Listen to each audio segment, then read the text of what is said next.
Un véritable levier de souveraineté économique et de résilience collective, c'est l'un des objectifs du Forum international de la diaspora. Ce cadre d'échange direct entre l'État et la diaspora pour thème enjeux et défis d'une diaspora au cœur du développement économique national. Ils sont plus de 6 millions nos compatriotes établis à l'extérieur avec un apport de plus de 700 milliards à l'économie en 2022.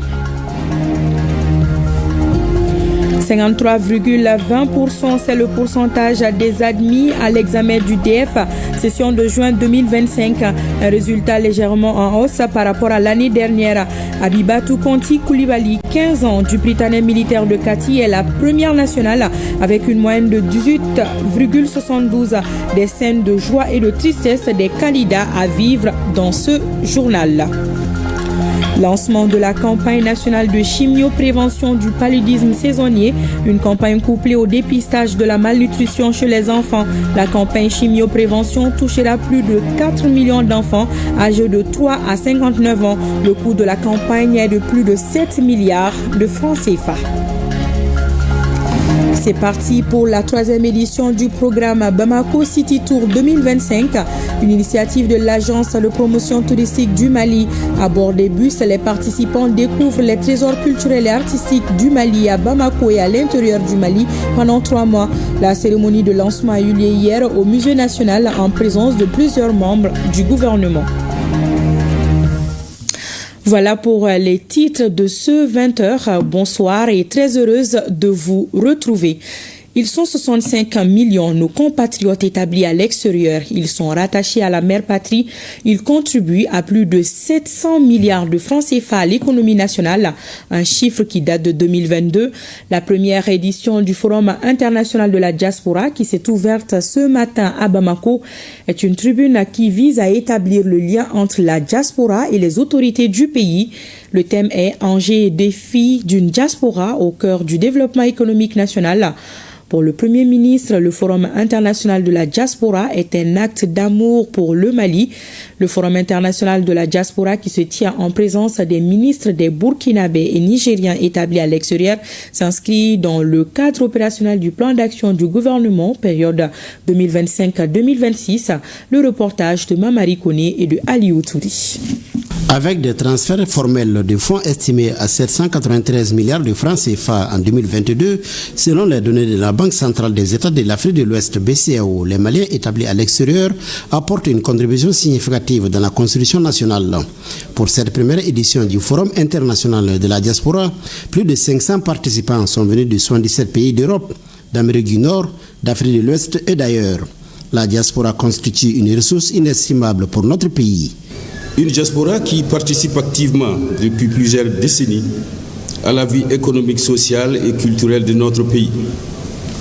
Cependant, il reste nécessaire de mieux canaliser ces efforts afin que les investissements soient davantage orientés vers des activités productives, généralistes d'emploi, durables et de croissance inclusive. Le Haut Conseil de Mali extérieur continuera à œuvrer activement pour accompagner ces ambitions en partenariat étroit avec le ministère des Mali établi à l'extérieur et de l'intégration africaine. L'Organisation internationale des migrations OIM est fière d'accompagner le Mali dans cette démarche. Pour sa directrice régionale, la diaspora constitue des forces de transformation. En 2024, selon la Banque mondiale, les diasporas des pays d'Afrique de l'Ouest et du Centre ont transféré près de 35 milliards de dollars, dont 1,2 milliard à destination du seul Mali. Ce forum représente donc une opportunité cruciale pour réfléchir collectivement à des mécanismes permettant de transformer ce potentiel en levier durable de croissance inclusive. Les enjeux et défis pour une diaspora au cœur du développement économique national, c'est autour de ces thèmes que se déroulent les travaux des 3 jours d'échange. Les attentes sont fortes au niveau du département en charge de la diaspora. Le thème traduit avec justesse notre volonté collective de faire de la diaspora malienne un levier de transformation structurelle et de développement durable. Nous nourrissons de grandes attentes à l'égard de ce forum. Nous savons que nombre d'entre vous portent des projets d'investissement ambitieux, souvent confrontés à des frais administratifs ou structurels. Notre volonté est claire. Lever ensemble les obstacles qui entravent vos initiatives et créer les conditions d'un partenariat solide, durable et mutuellement bénéfique entre l'État malien et sa diaspora.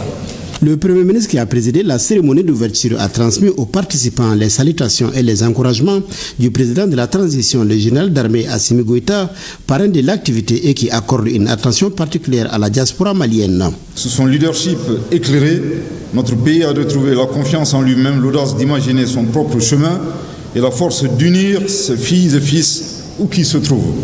Qu'il me soit donc permis d'exprimer au nom de cette auguste assemblée notre profond respect et notre gratitude indéfectible à l'endroit du chef de l'État qui, par sa ferme volonté, a souhaité que ce forum international de la diaspora soit un moment d'unité, de communion et d'espérance partagée. Une diaspora dont le rôle stratégique est capital dans la construction d'un Mali nouveau fondé sur la souveraineté, la stabilité et le développement durable. Je tiens à adresser mes remerciements fraternels aux délégations des pays frères, du Burkina Faso, du Niger et de la Guinée, présents en qualité d'une part de membres de la Confédération des États du Sahel, bien entendu, et la Guinée comme étant l'autre poumon de nos deux pays. Chers frères de la Confédération, votre solidarité et votre engagement renforcent notre conviction que le destin de nos peuples se conjugue dans la diversité, dans la fraternité sahélienne et dans l'action concertée. Le Forum international de la diaspora est un cadre d'écoute et de dialogue constructif. C'est pourquoi il est porteur de promesses, celle d'un avenir à bâtir pour tous, selon le chef du gouvernement. Sa tenue s'inscrit pleinement et opportunément dans les grandes priorités de notre pays en matière de développement. Elle reflète notre engagement collectif à œuvrer pour un avenir meilleur, tel que défini dans nos documents de planification stratégique, notamment la vision Malikura Nyatasira Kaben Samba Flani Bioroni Savama et la stratégie nationale pour l'émergence et le développement 2024-2033. Le Forum international de la diaspora s'inscrit également dans le cadre opérationnel du plan d'action du gouvernement 2025-2026 en tant qu'action prioritaire favorisant la concertation, l'innovation et la participation citoyenne autour des enjeux du développement. Au niveau sectoriel, il revêt une importance particulière en tant que contribution directe à la mise en œuvre de la politique nationale de migration, la PONAM. Il offre une plateforme d'échange et de réflexion stratégique pour renforcer la gouvernance migratoire et maximiser les opportunités qu'offre la migration au service du développement national. Il est utile de rappeler que sous l'impulsion du président de la transition, chef de l'État, son Excellence le général d'armée Assimi Goïta, le gouvernement a engagé des réformes importantes en faveur de la diaspora, notamment la mise en place d'un guichet unique au sein de l'API Mali, l'adoption de mesures fiscales incitatives et d'une stratégie d'investissement productif, la réalisation d'une étude pour la création d'une banque d'investissement de la diaspora et l'élaboration d'un guide des filières porteuses au Mali. Ces mesures sont loin d'être exhaustives car le gouvernement ambitionne de lancer un fonds souverain de la diaspora, de créer un guichet digital simplifié et d'instituer un conseil national consultatif de la diaspora. Ces instruments ne sont pas des gadgets institutionnels, mais des ponts concrets entre la nation et sa diaspora. Je tiens à cet instant de mon propos à saluer les efforts des forces armées de sécurité pour leur foi et leur engagement en faveur de l'intégrité territoriale du Mali et pour la sécurité des personnes et leurs biens. Nos FAMA constituent notre fierté. Ils la méritent amplement et je vous prie de les applaudir.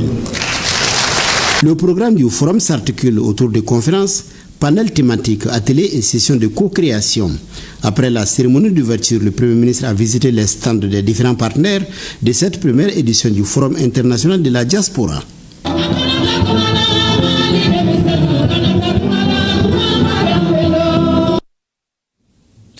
Et nous restons au Centre international des conférences de Bamako pour parler de l'agenda du président du Conseil national de transition.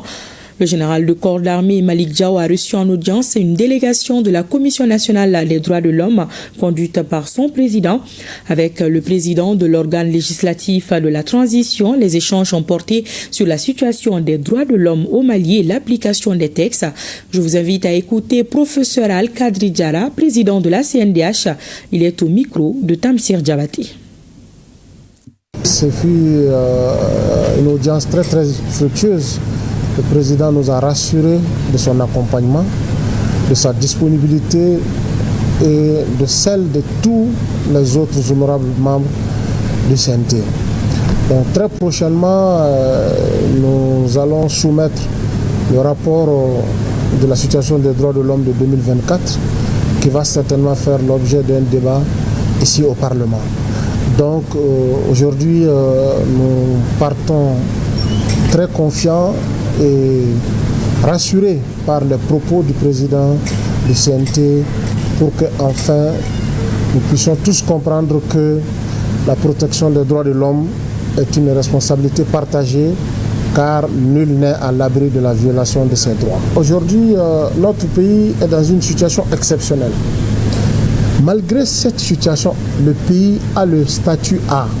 C'est l'Alliance mondiale des institutions de défense des droits de l'homme qu'on appelle GANRI, qu'il a donné au Mali, qu'on a obtenu en 2022. Ça veut dire quoi? Les autorités maliennes veillent à la défense des droits de l'homme. Ça veut dire que le Mali est un pays de défenseurs des droits de l'homme comme tous les autres pays que nous connaissons. Cela est un message très important. Il va être évalué l'année prochaine, 2026, Inch'Allah, et nous espérons que tous les moyens, toutes les dispositions seront prises pour que cette statut soit renouvelé sans difficulté.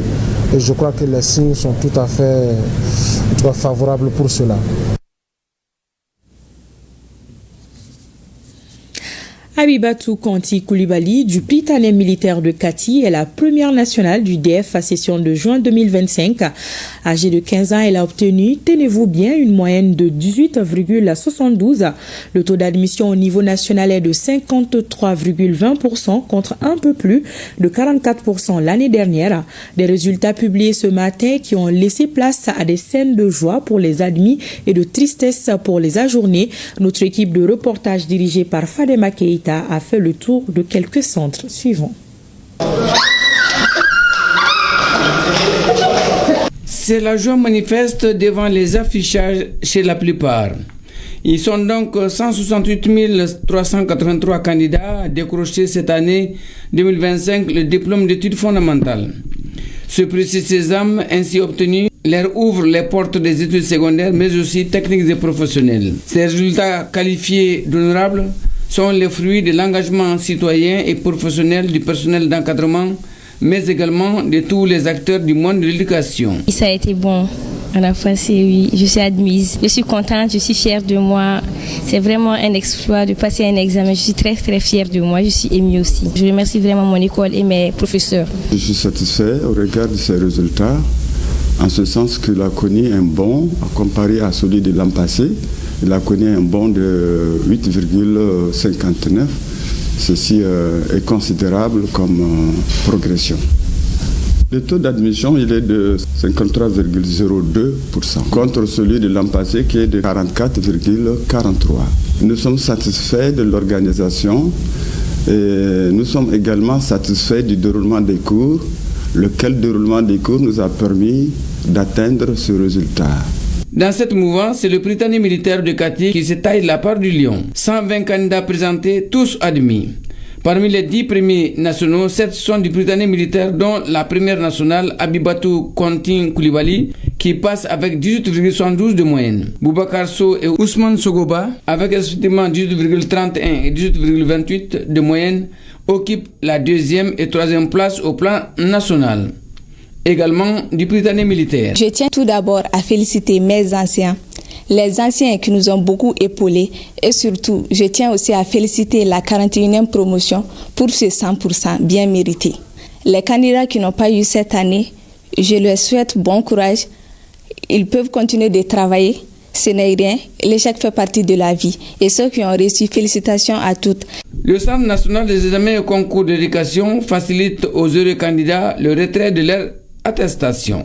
Nous avons effectivement adressé une lettre aux académies pour rappeler que le retrait des attestations de DEF ne requiert ni rédaction de demande, ni paiement d'argent.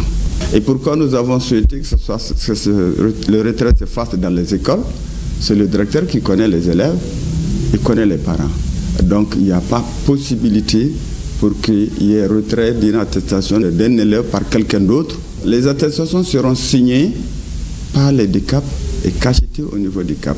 Mais l'impression se fera dans les académies. Quant aux candidats des écoles privées admis dont les parents sont redevables, ils s'acquittent d'abord pour que leur enfant ait l'attestation du DF. C'est une bonne chose. Ce serait l'occasion pour le promoteur d'école de se faire rembourser, de se faire payer son argent. Parce qu'on ne peut pas aller s'asseoir dans une école privée, prendre les cours et refuser de payer les frais. Le département de tutelle félicite les acteurs du monde de l'éducation, les syndicats d'enseignants qui, d'année en année, se battent pour sauver l'école malienne et non l'année scolaire. Des élèves qui seront des cadres de demain et certains évolueront dans le domaine des finances et de la comptabilité. Et en parlant de finances, le ministre de l'économie et des finances a présidé ce matin l'ouverture des travaux de la 2e édition de la rencontre annuelle des services du Trésor. Cette rencontre est placée sous le signe de la digitalisation dans l'exécution du budget de l'État. La rencontre devra permettre de doter les participants d'outils nécessaires pour une bonne gestion des deniers publics au moment où notre pays fait face aux défis de la relance des activités économiques. Le reportage de Mamadou Fani. Défi de la digitalisation dans l'exécution du budget de l'État, c'est le thème de cette 2e édition de la rencontre annuelle des services du Trésor. Il s'agit par cette rencontre de créer un cadre d'échange entre les services du Trésor et les autres structures partenaires de la gestion publique sur les thématiques d'ordre stratégique et opérationnel pour plus d'efficacité dans la réalisation de la mission à eux confiée. Cette rencontre se tient dans un contexte de réforme des services du Trésor. Le Trésor, c'est un grand réseau de comptables publics à travers le monde. Donc c'est une occasion pour les services du Trésor de se retrouver autour de leur métier, autour de l'actualité, mais surtout autour des objectifs qui nous sont fixés par les plus hautes autorités du pays. La digitalisation des services publics est aujourd'hui une haute priorité des plus hautes autorités du pays. Dans ce cadre-là, nous voulons, pendant cette édition, échanger sur les voies et moyens pour la mise en œuvre des différentes réformes, des différents projets pour digitaliser les moyens de paiement au niveau des services du Trésor, mais également dans nos relations avec les autres services du ministère de l'économie et des finances et des autres services de l'État. Et cette 2e édition a mis un accent aussi particulier sur le secteur des assurances. Comme vous le savez, le Trésor public est l'autorité de tutelle aussi du secteur des assurances. Donc dans le cadre de nos travaux, nous allons échanger sur comment faire en sorte que nous puissions tirer tout le profit du potentiel énorme de financement de ce secteur-là pour notre économie. Durant 2 jours, les participants vont échanger sur plusieurs sujets relatifs au bon fonctionnement des services du Trésor, à leur efficacité dans la mobilisation et la gestion des recettes de l'État en mettant l'accent sur les établissements publics. La Direction générale du Trésor et de la comptabilité publique reste mobilisée pour la digitalisation accélérée des moyens de paiement au niveau des structures concernées. D'ores et déjà, des résultats encourageants ont été réalisés avec l'utilisation des codes marchands dans l'encaissement des recettes publiques. De juillet 2024 à mai 2025, certaines recettes ont enregistré une augmentation de 46% comparativement à la période de juillet 2023 à mai 2024. Parallèlement à l'utilisation des solutions des opérateurs de téléphonie, la cellule d'appui à l'informatisation des services fiscaux, KSF, a développé et mis à la disposition de la Direction générale du Trésor et de la comptabilité publique une plateforme de paiement public dénommée Trésor Pay, dont la phase de déploiement est en cours. À terme, elle sera la plateforme unique de paiement des services publics. À l'issue de cette rencontre, des résolutions et recommandations pertinentes seront formulées afin d'atteindre les objectifs fixés par les autorités en matière de digitalisation des services publics, conformément à la réglementation en vigueur. Après l'économie, parlons de santé numérique avec le lancement des rapports nationaux et mondiaux sur le développement humain durable. Ces rapports mettent en exergue l'importance de la digitalisation dans la gestion des fonds. Le lancement des 10 rapports ont eu lieu ce matin à Bamako en présence de notre reporter Youssouf Diakité. L'impact de la digitalisation des soins de santé sur la couverture sanitaire universelle au Mali. Une question de choix, les individus et les perspectives à l'ère de l'intelligence artificielle. Voici les deux thématiques principalement traitées par les deux rapports respectivement national et mondial. Il y ressort des études menées une complémentarité incontestable entre l'homme et la machine. Ce que nous dit le rapport, c'est que on ne peut pas laisser les technologies contrôler l'humain. Mais nous devons faire les choix qui permettent d'utiliser les technologies et notamment l'intelligence artificielle au service de l'humain. Avec l'utilisation de la digitalisation, l'impact est tellement visible en termes de réduction du temps des soins, en termes aussi de prestation de services, en termes aussi de transparence dans la gestion même financière.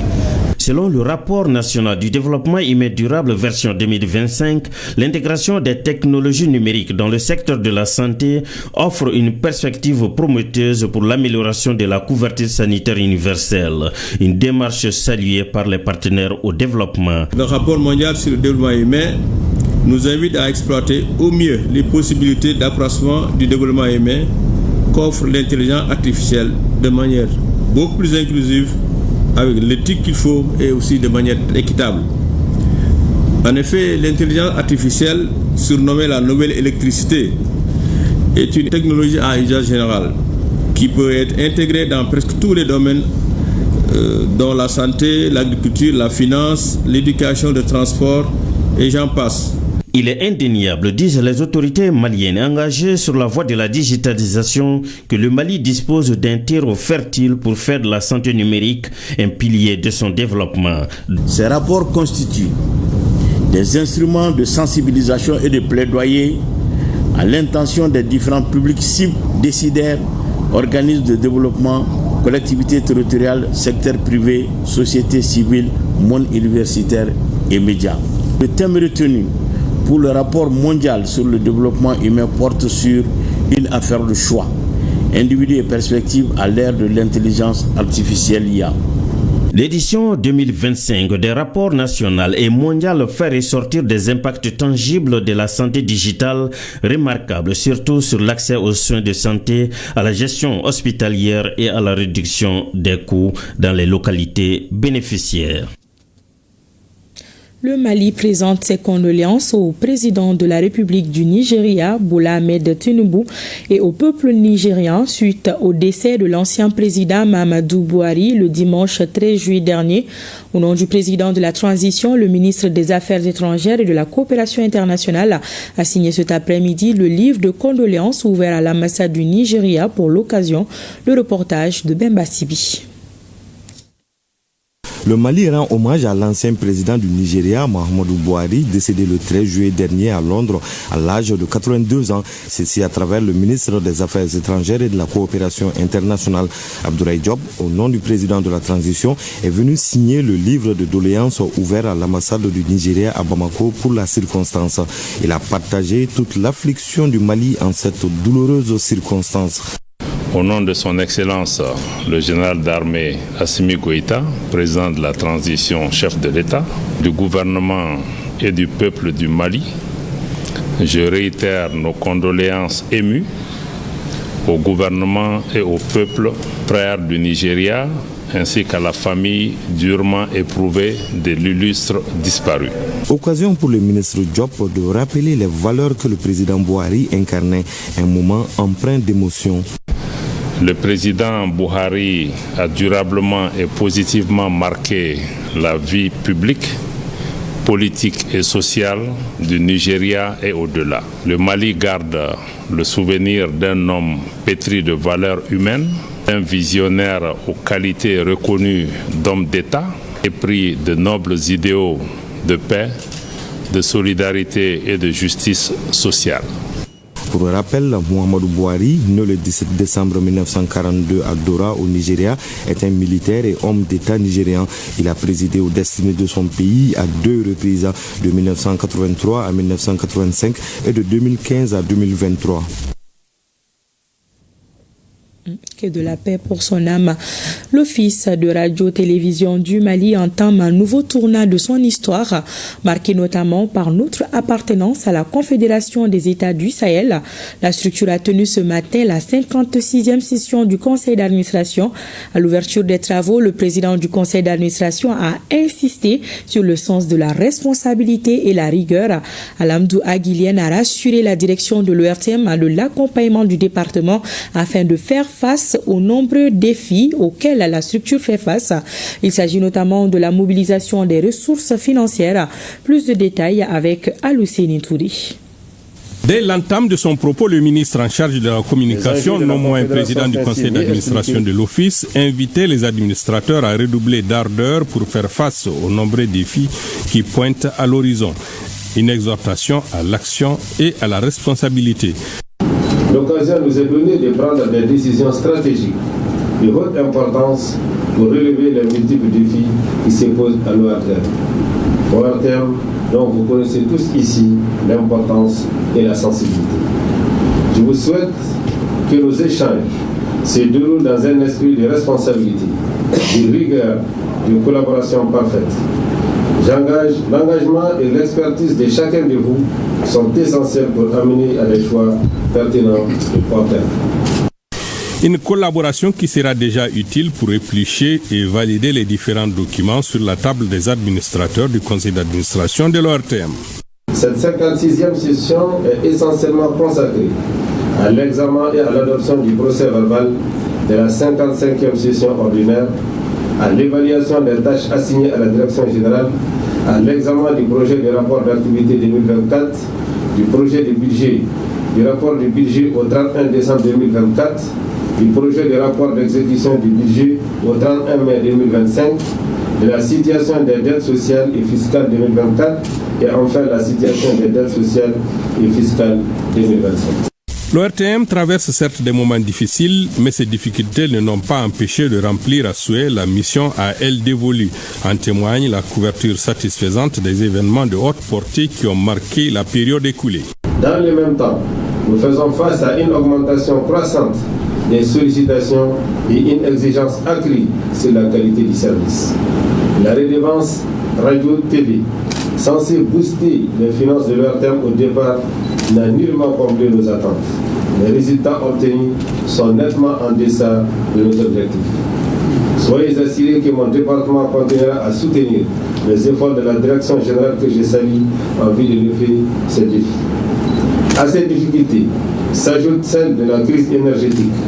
Malgré les efforts du gouvernement pour atténuer la crise, l'Office continue de consacrer une partie substantielle de ses ressources à l'achat de carburant pour assurer la continuité du service public.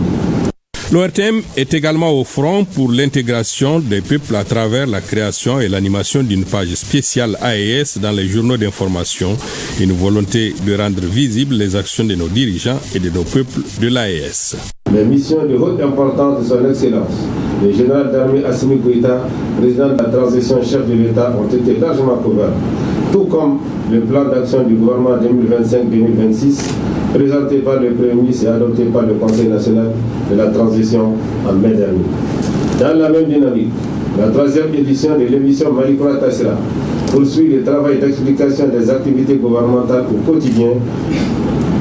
Cette mission permet ainsi d'améliorer de façon qualitative la compréhension des actions gouvernementales par les populations. Il est crucial que ces actions soient clairement expliquées aux citoyens afin de garantir la transparence, renforcer la confiance et favoriser l'appropriation par le peuple. La couverture médiatique des activités des pays de la Confédération des États de l'AES est de plus en plus riche et variée. L'ouverture d'une page spéciale dans le journal télévisé de 20h et celui de 7h à la radio depuis plusieurs mois permet désormais à l'institution d'intégration de s'installer de façon durable dans les reportages radio et télé de nos 3 pays. Cet espace créé dans l'audiovisuel public des 3 pays sur instruction des chefs d'État permet de bien informer la population en vue de rapprocher l'organisme d'intégration sous-régional des citoyens ressortissants des 3 pays membres. Les enjeux de la Confédération sont ainsi mieux expliqués aux populations. L'ORTM a également été à l'initiative de l'organisation du bal de costumes traditionnel pour mettre en lumière cette vision souverainiste qui nous ramène à être nous-mêmes. Une façon pour les initiateurs de rentrer de plein pied dans l'année de la culture décrétée par les plus hautes autorités. Le grand tour cycliste est également à mettre à l'actif de l'ORTM qui en a fait un moyen d'intégration des peuples du Burkina, du Niger et du Mali. Et tout cela pour le bonheur des Maliens. D'un conseil à un autre, cette fois-ci, il s'agit de la 42e session du conseil d'administration de l'Agence pour la sécurité de la navigation aérienne en Afrique et à Madagascar, à Sekna. Cet exercice statuaire marqué par la présence du tout nouveau DG de l'organisation panafricaine visait à faire le point des activités aéronautiques nationales à mi-chemin. Le point avec Aridjou Matina. L'Agence pour la sécurité de la navigation aérienne en Afrique et à Madagascar, à Sekna, le bilan à mi-parcours pour l'exercice 2025 des activités aéronautiques nationales du Mali au centre de cette 42e session. En plus des membres du comité de gestion, l'activité du jour enregistre la présence d'une délégation conduite par le tout nouveau directeur général de la Sekna. Dans le cadre de la satisfaction de certains besoins opérationnels, la délégation aux activités aéronautiques nationales a notamment réalisé les actions ci-après. Le renforcement des marquages de la piste, des bretelles et des aires de stationnement de l'aéroport international président Modibo Keïta Sénou. L'installation d'une alimentation sans rupture de grande capacité à l'aéroport Kaï Dagdad, la réparation des dégradations de la piste de l'aéroport Mopti Ambodedjo, la réalisation des forages équipés avec adduction d'eau sommaire au niveau des stations météo de Ségou, Nara et de l'aérodrome de Yéliman. En perspective, l'attention sera portée pour le reste de l'année 2025 sur la réalisation des projets inscrits au programme d'investissement en cours d'exécution qui concernent notamment la réalisation d'une centrale solaire photovoltaïque à l'aéroport Sikasso d'Ignaga. L'établissement public international assurant la sécurité de la navigation aérienne dans l'espace aérien africain s'évertue à poursuivre sa mission. Malgré les défis, les délégations aux activités aéronautiques nationales, notamment celle du Mali, enregistrent des progrès notoires dans le cadre des besoins opérationnels. Cette 42e session va nous permettre de voir déjà, effectivement, en ce qui me concerne en tant que nouveau directeur général de la SECNA, faire le bilan des 6 mois de fonctionnement après la dernière session. Le Mali est un pays important dans la communauté de l'agence. C'est depuis le contrat particulier qui date de 1965 que ces activités fonctionnent et on peut dire fonctionnent admirablement. Et des défis, il y en a. C'est la première fois dans l'histoire de la SECNA qu'une délégation aux activités nationales reçoit le directeur général lors d'un comité de gestion, en plus accompagné de 5 directeurs. On peut dire aujourd'hui que toute la direction générale de la SECNA à Dakar se trouve à Bamako. C'est un grand privilège, un grand sentiment pour nous. Cela dénote de l'exemplarité au niveau du Mali et c'est un défi pour nous et que nous allons continuer à relever. Il y a beaucoup de choses qui ont été réalisées. On a pu retourner à Tombouctou avec suffisamment d'argent. On a pu acquérir des équipements pour la sécurité incendie, des équipements pour la communication entre les contrôleurs et les équipes qui sont au sol. On a pu mettre des stations pour les informations météo destinées aux usagers de l'air. Donc beaucoup d'efforts ont été faits, tout ça au compte de la délégation de la SECNA aux activités nationales. Mais cela ne doit pas cacher le fait qu'il y a beaucoup de défis. Outre l'adoption des états financiers, l'examen de l'état d'exécution des résolutions et recommandations de la session précédente, les membres du comité ont également fait le point de l'exploitation des équipements et infrastructures techniques ainsi que les ressources humaines. D'ores et déjà, le tout nouveau directeur général de la structure panafricaine a réitéré sa disponibilité à accompagner l'État malien dans la gestion de ses activités aéronautiques nationales. L'armée malienne renforce ses capacités opérationnelles avec l'acquisition de nouveaux équipements militaires, un engagement du chef suprême des armées qui se concrétise au fil du temps. Les habitants des communes 3 et 4 sont sortis très nombreux malgré l'heure tardive pour témoigner leur soutien aux forces armées maliennes dans leur lutte contre les terroristes. Le reportage de Abdul Karim Kaba.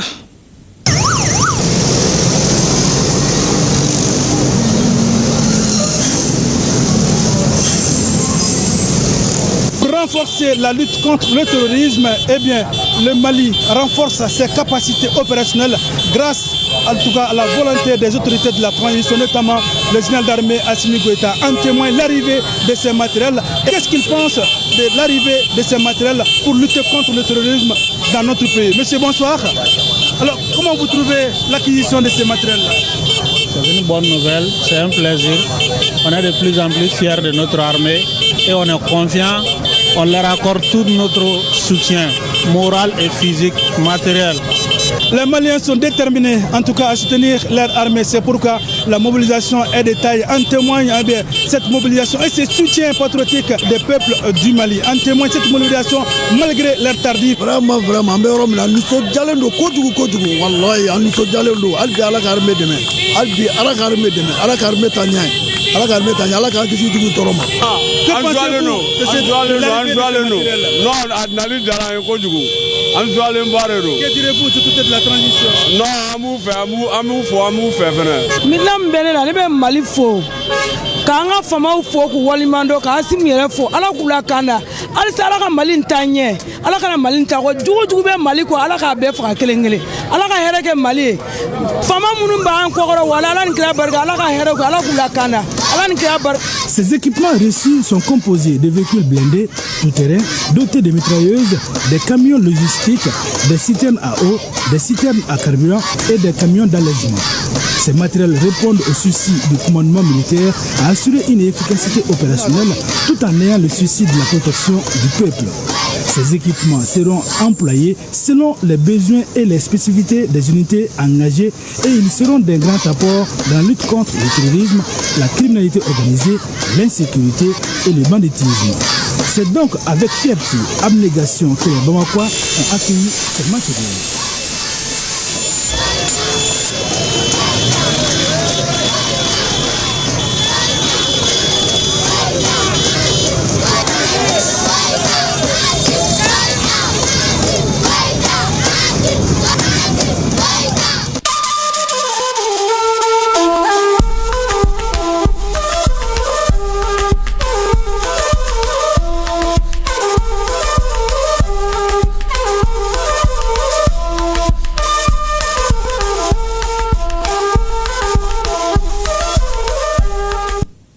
Et les équipements que vous venez de voir seront d'un apport précieux au sein de la force unifiée de l'AES, surtout combiné à la formation des militaires.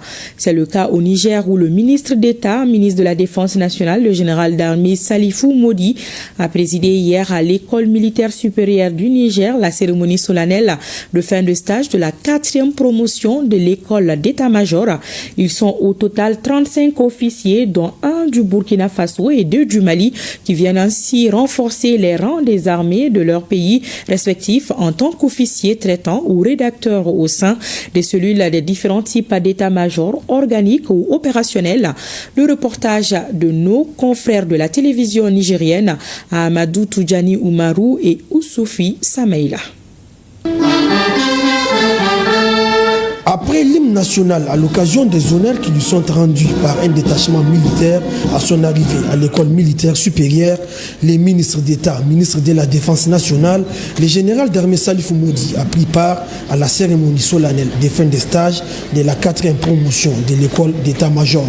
À ses côtés, le chef d'état-major des armées, le général de division Moussa Salobamou, les autres membres du Conseil national pour la sauvegarde de la patrie, des officiers supérieurs des forces de défense et de sécurité, ainsi que le commandant de l'école militaire supérieure. Cette promotion qui a effectué sa rentrée académique le 23 octobre 2024 est composée de 35 officiers, dont 32 nigériens, notamment 22 des forces armées nigériennes, 5 de la gendarmerie nationale, 5 de la garde nationale du Niger, 1 des forces armées du Burkina Faso et 2 du Mali. à la suite d'une formation laborieuse, les officiers stagiaires de la 4e promotion de l'école d'état-major ont pu développer plus particulièrement un esprit d'analyse et de synthèse, une puissance de travail en temps contraint et une capacité à argumenter et à convaincre à l'écrit comme à l'oral. Cette fin de formation consacre assurément leur aptitude à occuper des postes d'état-major au niveau tactique dans le cadre d'un conflit interétatique, d'une guerre irrégulière ou éventuellement d'une opération de maintien de la paix, ainsi que leur maîtrise des procédures et des ordres du niveau du groupement tactique interarmes et une bonne connaissance du niveau de la brigade interarmes. L'école militaire supérieure est le reflet de la ferme volonté du président de la République, chef de l'État, chef suprême des armées, le général d'armée Abdourahmane Tiani, de disposer d'un outil de défense supplémentaire à la hauteur des défis sécuritaires dans l'espace AES, a martelé les ministres d'État, ministres de la Défense nationale. Comme je l'avais exprimé à la réunion des ministres de la Défense de la Confédération Alliance des États du Sahel à Bamako le 20 juin 2025, notre contexte est très complexe. Il nous met quotidiennement face à des défis qui exigent de nous des réponses appropriées et une adaptation continue. Nous devrons, pour les cerner, nécessairement nous départir des anciens modèles totalement inadaptés aux réalités actuelles et inventer des schémas de riposte taillés sur mesure pour répondre efficacement aux challenges sécuritaires auxquels nos pays sont confrontés. Face à ce changement de paradigme, j'invite alors l'école militaire supérieure à intégrer cette donne dans le processus de formation pour mieux soutenir la dynamique de construction de l'architecture de défense de la Confédération AES. Après 9 mois de scolarité et de formation laborieuse dans l'art militaire, c'est le capitaine Idrissa Zodi Abdulkader qui termine major de la promotion avec une moyenne de 14,97. Il est suivi du capitaine Mahaman Sadi Sougambo Issa, deuxième avec une moyenne de 14,41, et le capitaine Lajinoma Mahaman Nourou, troisième avec une moyenne de 14,32. Grâce à cette formation, ces officiers stagiaires de la 4e promotion de l'école d'état-major disposent désormais des compétences et aptes à occuper tout type de postes de leur niveau en état-major afin de mieux préparer la prise de décision des bons chefs militaires. Les autorités burkinabées sont engagées dans un vaste programme de désenclavement intérieur et extérieur. Les travaux d'aménagement du tronçon Koussodo-Tampouni vont bon train. À environ 3 années de travaux, le niveau d'exécution est aujourd'hui de 80%. Sur le terrain seulement, quelques petits travaux et retouches. Et depuis le mois de mars dernier, les voies sont ouvertes à la circulation au grand bonheur des populations. En attendant la fin totale des travaux, on fait le constat sur le terrain avec Adam Ngiti et Haadi Sandaba. Ils changèrent de Koussodo à l'intersection route nationale numéro 3, axe Ouagakaya, dans l'arrondissement 4. Ici, les gros engins ne vomissent plus. Mieux, ils ont libéré les lieux. Seulement une bétonneuse pour les dernières retouches. D'un côté, l'on procède au ferraillage et de l'autre, l'on coule du béton sur la chaussée. Nous sommes sur le passage à niveau, communément appelé changeur de Koussodo, et les travaux sont presque achevés. Là, par exemple, techniciens et ouvriers s'attellent au montage du dispositif de sécurité du pont. Les travaux de la rocade qui ont démarré depuis 2022 se poursuivent. Aujourd'hui, nous sommes autour de 80-85% d'avancement. Je pense que d'ici 2-3 mois, on pourra finir tous les travaux. Bon, au niveau du bitume, il y a une grande partie qui est faite. Nous sommes à environ 50% de la couche de roulement qu'on appelle BBME, qui est déjà réalisée. Il y a une grande partie qui a été commandée à Abidjan et qui va venir courant de ce mois, et ça va permettre de terminer les travaux du BBME de cela. De là, nous empruntons le tronçon Question de mieux apprécier le niveau de réalisation des travaux. Un bitume déjà ouvert à la circulation depuis mars 2025. Pour la ville de Ouagadougou, il faut savoir que c'est un grand désengorgement que ça va faire. D'abord, ça vient fermer les autres rocades qu'on a réalisées, qu'on appelle la circulaire, ce qui est d'ailleurs l'avenue de Tansoba. Et de l'autre côté, il y a l'échangeur de Nord. Donc la rocade permet de joindre les deux bouts, entre l'échangeur de l'Est et l'échangeur du Nord. Et ça fait vraiment, ça va désengorger vraiment ce côté de la ville de Ouagadougou. Les travaux de la rocade 2 constituent une continuité du boulevard de Tansoba, allant de l'échangeur de l'Est à celui du Nord, en passant par la route nationale numéro 3. Un programme de bitumage qui a débuté en février 2022 pour une durée d'exécution de 24 mois. Cependant, les travaux ont connu plusieurs suspensions pour diverses raisons, ce qui a nécessité alors des prolongements de délai. Une autre difficulté qui a également joué sur le délai, c'est le déguerpissement des populations installées sur le schéma d'aménagement, ajoute Patrice Zongo.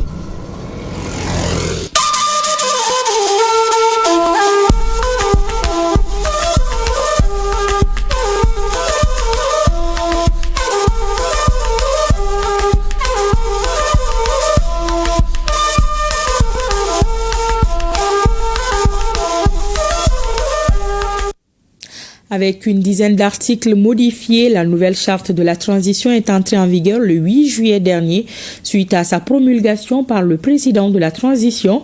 Parmi les nouvelles dispositions, la durée de la transition fixée à 5 ans renouvelable, autant de fois que nécessaire jusqu'à la pacification du pays. Le ministre délégué auprès du Premier ministre chargé des réformes politiques et du soutien au processus électoral appelle justement les Maliens à œuvrer ensemble à cette pacification.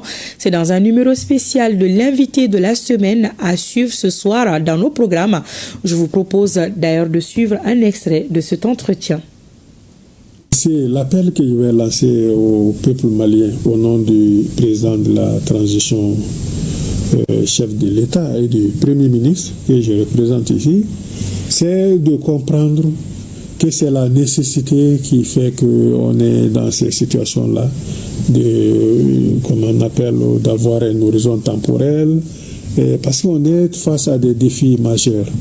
Nous sommes notre pays attaqué tous les jours. On voit comment la déstabilisation internationale est organisée, orchestrée de toutes les façons. On met en œuvre même, on met à contribution même la presse internationale. Vous voyez, tous les jours on fait l'objet d'attaques, de déstabilisation. C'est-à-dire qu'on fait tout pour déstabiliser nos États.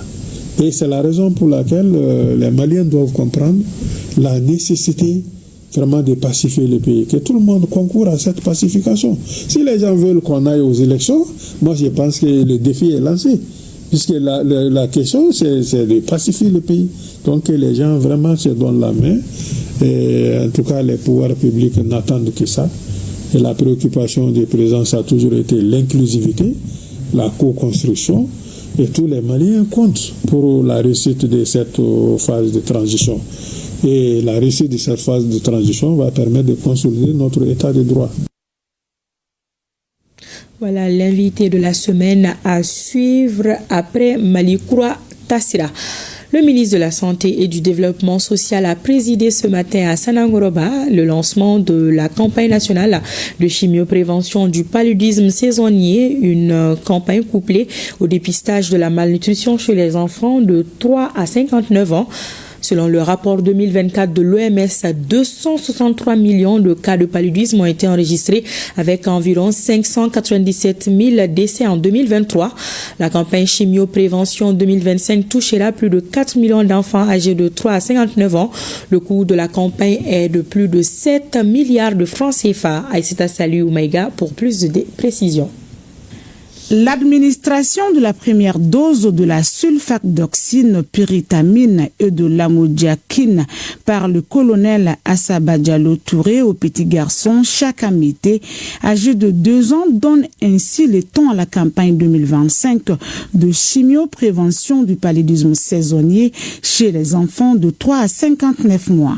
Cette campagne est ainsi lancée à Sanankoroba, située à une trentaine de kilomètres de Bamako, pour objectif l'objectif de couvrir au total 4 107 505 enfants de 3 à 59 mois. La stratégie adoptée pour administrer les médicaments reste le système de porte-à-porte et les agents chargés d'administrer les médicaments procéderont en même temps au dépistage de la malnutrition en vue de donner des informations nécessaires aux parents pour une meilleure prise en charge de leurs enfants. Afin d'accélérer les progrès vers l'élimination du paludisme à l'horizon 2030, l'Organisation mondiale de la santé a adopté dans les pays du Sahel une saisonnalité dans la transmission du paludisme qui dure 3 à 5 mois, la chimioprévention du paludisme saisonnier, CPS, chez les enfants de moins de 5 ans, objet de cette cérémonie. C'est une intervention préventive pour réduire la morbimortalité de cette maladie. La campagne de chimioprévention du paludisme saisonnier entre dans ce cadre et sera déployée cette année dans 57 districts sanitaires. Elle vise à protéger les enfants les plus vulnérables grâce à l'administration de la sulfadoxine pyrimétamine et amodiaquine. À cet effet, notre ambition est d'accompagner le ministère de la Santé ainsi que tous les autres acteurs à toucher plus de 4 millions d'enfants âgés de 3 à 59 mois.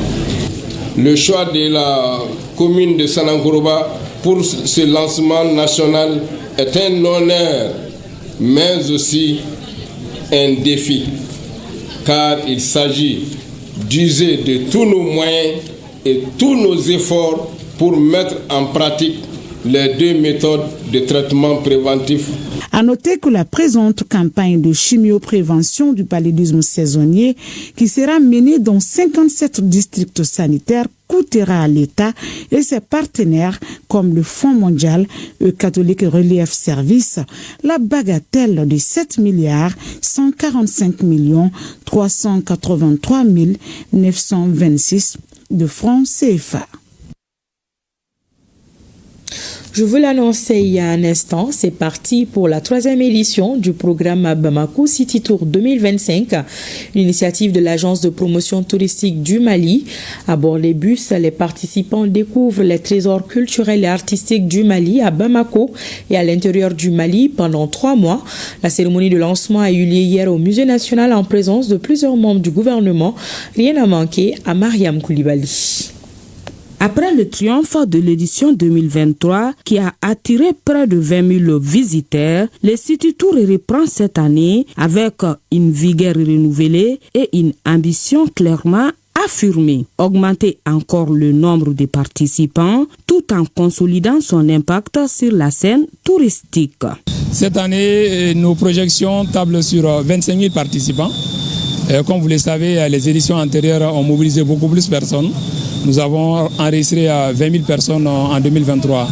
Et cette année, avec l'élargissement du programme à 2 nouvelles régions, les régions de Mopti et celle de Sikasso, nous osons espérer que nous allons pouvoir réussir à mobiliser beaucoup plus de personnes.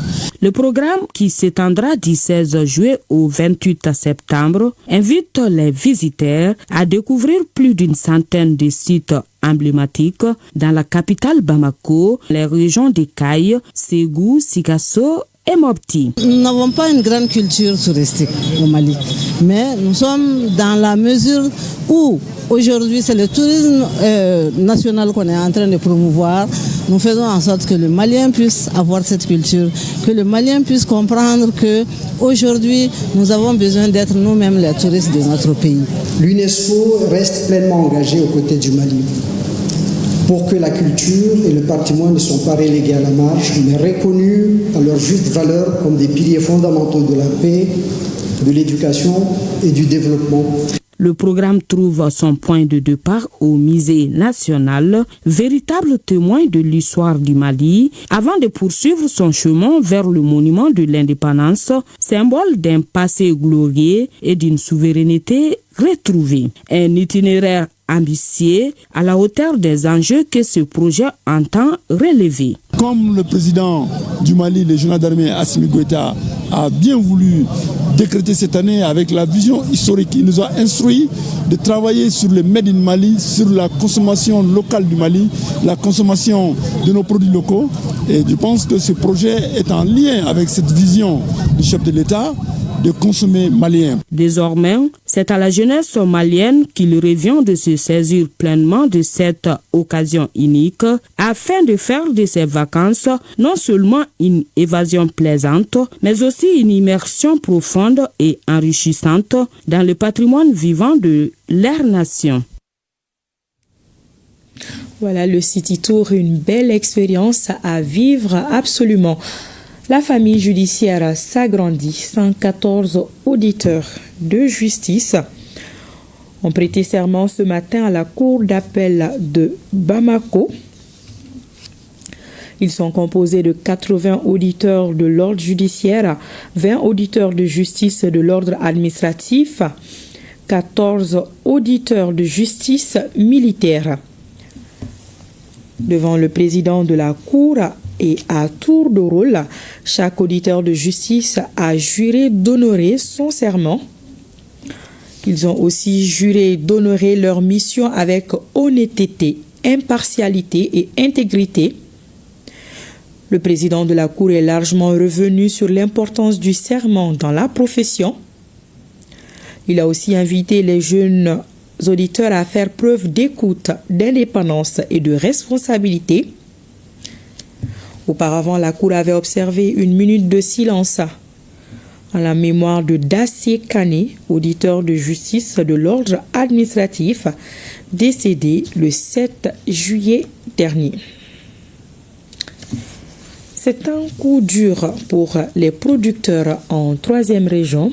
Le jacide, un insecte ravageur, les a déjà contraints à rélabourer plus de 1300 hectares dans l'union secteur des cotonculteurs de Sikasso. Face à cette situation alarmante, le président de la Confédération des sociétés coopératives des producteurs de coton du Mali est sur le terrain pour évaluer l'ampleur des dégâts et apporter son soutien aux producteurs. Le reportage de Moussokoro Sérémé et de Taïrou Konati.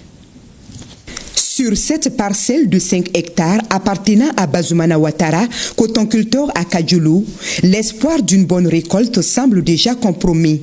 Malgré plusieurs traitements, les signes d'infestation par les jacides, ces insectes ravageurs de plus en plus présents cette saison, sont plus que visibles à perte de vue.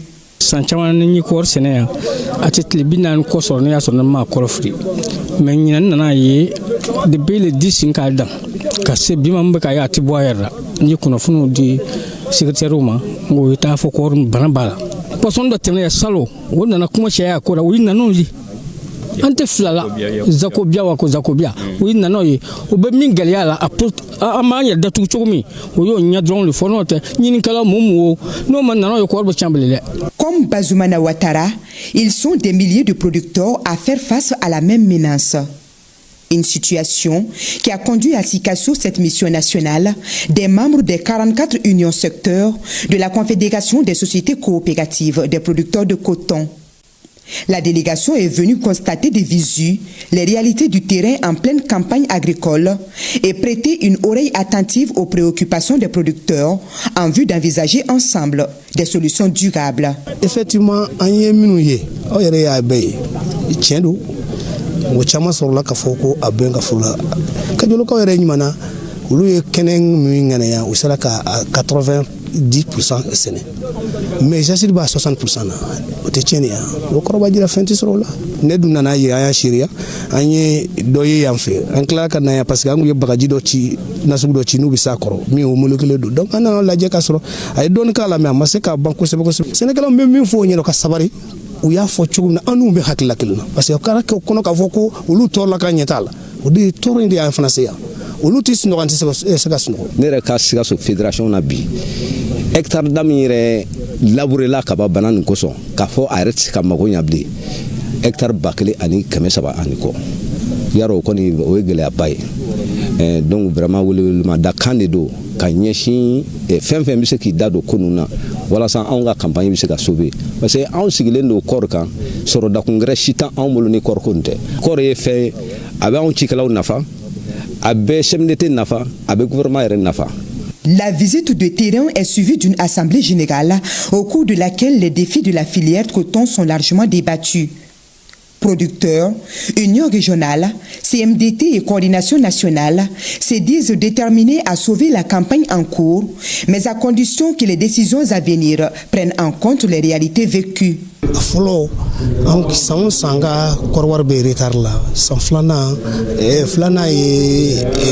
engrais koy sabana yero de kajuna tobe parce que bisika ni bedu ka engrais do kiga effort be furni ka furla ni jasin na lebe ke furugul ka bi jamana imbe romna jamana mo te frafral la ni ko bi na abi faranyoga o de ko so an ko anga faranyoga anga hakilo be kekele anga so ko di jamana mais ambe fana mi fana ni jamana fe ni chien mi mbora ya akana yele makase président o ka chien Le séjour à Sikassou de la délégation nationale de la Confédération des sociétés coopératives des producteurs de coton a pris fin par la visite de courtoisie à la chef de l'exécutif régional et celle des notables de Sikassou. Visite sanctionnée par des conseils et des bénédictions. Des cas d'effondrement de maisons, des pertes en vie humaine déjà enregistrés au niveau du comité de gestion des crises et catastrophes. Le comité a tenu ce matin sa 4e réunion hebdomadaire pour faire le point de l'hivernage à l'état actuel. Un exercice qui vise à sensibiliser les populations sur les risques et les mesures de prévention. Le reportage de Ibrahim Kaokonati. Les prévisions sont importantes en termes de pluie cette année. Notre pays s'attend à des précipitations importantes. Il est impératif que la population se conforme aux recommandations des autorités compétentes. Des grandes quantités de pluie vont commencer à tomber sur tout le Sahel et sur les Mali. Et cela est dû à quoi? Au réchauffement global de la planète, de la température de la planète. Et les pluies qui arrivent au Mali viennent probablement du réchauffement du Sahara. Au niveau du Sahara, il y a des basses pressions là-bas. Et au niveau du golfe de Guinée, il y a des pressions. Donc c'est la combinaison de ces pressions-là qui envoie des effets au Mali et des quantités de pluie peuvent tomber en quelques heures. Donc nous on fait des analyses de ce genre de situation pour dire attention, cette année, voilà la tendance par rapport aux pluies, voilà ce que ça peut donner si ça arrivait et voilà vraiment les mesures qu'il faut prendre pour empêcher les dégâts que ça peut causer. Lors de cette rencontre hebdomadaire, le comité a fait le point sur l'état d'exécution des recommandations issues de la réunion du 10 juillet dernier. Des cas d'inondation et des effondrements dans certaines régions, c'est le bilan de la semaine écoulée. Je vais définir le bilan sur deux aspects. La dernière semaine qu'on a pu en tout cas intervenir sur le territoire national nous révèle qu'il y a eu 4 cas d'inondation et 2 cas d'effondrement qui nous ramènent à 6 cas gérés pendant cette période. Malheureusement 2 cas de décès avec l'effondrement de Koro dans la région de Banyangara. Maintenant, au-delà de cette semaine, pour récapituler, depuis le début de l'hivernage jusqu'au 14 juillet 2025, nous sommes à 13 cas d'inondation. Et c'est un peu partout, parce que Bamako déjà est à 10 cas d'inondation, plus quelques régions telles que Nukoro, Ségou, et Nara et San. Donc ce sont d'une façon globale les régions qui ont été touchées déjà par inondation. Cette réunion a ainsi permis de renforcer la coordination entre les différents acteurs. Elle a aussi permis de préparer des mesures proactives afin de minimiser les risques. Les jeunes de la 4e cohorte du programme à l'école de la citoyenneté ont participé ce jeudi 17 juillet 2025 à 2 panels animés par les ministres en charge de l'enseignement supérieur et de l'éducation nationale. Les 2 panélistes ont saisi cette occasion pour parler des grandes réformes au niveau de leurs départements respectifs. Le reportage de Daouda Kone. C'était avec une attention captée que les jeunes de la 4e cohorte du programme à l'école de la citoyenneté ont suivi le panel animé par le ministre de l'enseignement supérieur et de la recherche scientifique. Modéré par son collègue en charge de la jeunesse, le panel portait sur les missions et les difficultés que connaît le département en charge de l'enseignement supérieur. Les jeunes ont été très attentifs et ont été très curieux. Ils ont posé des questions très pertinentes qui concernent les défis du domaine auxquels nous avons apporté des réponses qui ne sont pas exhaustives mais qui leur ont permis de mieux comprendre ce que nous faisons, comment cela est fait, les résultats que nous visons, les défis auxquels nous nous attaquons et comment ces défis-là sont relevés progressivement pour faire en sorte que la jeunesse qui était là ce matin et toute la jeunesse du Mali et de l'AES puisse s'épanouir dans l'espace universitaire et dans l'espace scolaire supérieur. Les participants, majoritairement universitaires, ont été exhortés à choisir les filières techniques pour un jour apporter leur expertise à l'évolution technologique.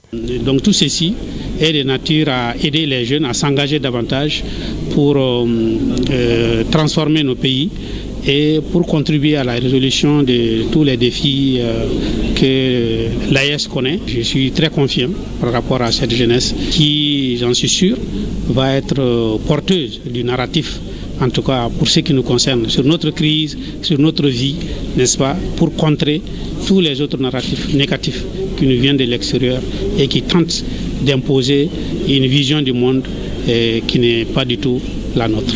Le ministre de l'Éducation nationale s'est également prêté au même exercice. J'ai présenté le système éducatif malien. 10 questions m'ont été posées qui sont allées dans beaucoup de sens. Voilà, ça m'a pas surpris. Disons que ça m'a fait dire que nos jeunes là, ils sont vraiment avertis, ils sont au courant de tout. Les jeunes ont posé des questions sur les défis et le rôle des départements de l'enseignement et de l'éducation. Cet exercice devra contribuer à stimuler le goût des études et de la recherche chez les universitaires. À l'école de la citoyenneté, cette 4e cohorte concerne également certaines régions du Mali. À Koulikoro et Sikasso, les gouverneurs de région ont échangé avec les jeunes sur les notions de civisme, de citoyenneté et par la suite partagé leurs expériences de gouvernance. Ils ont aussi prodigué des conseils aux apprenants afin qu'ils soient des modèles dans la refondation du Mali. Nos reporters sont Yourou Baladjabate et Ousmane Koïta.